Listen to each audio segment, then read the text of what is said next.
Vyzkoušíme si teď několik triků s míčema, budou to triky rukama i triky nohama.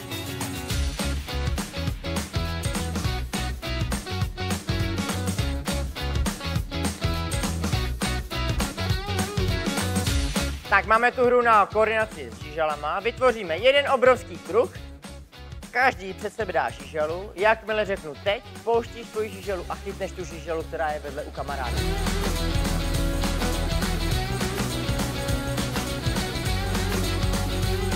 Máme tady rychlostní hru s ocázkama. Je to 1 proti 1. Každý si má zandaný dres, anebo to může být třeba tričko.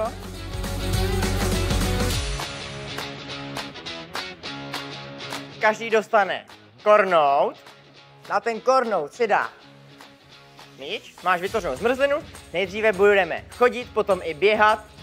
Na konci si budete i ty zmrzliny schazovat.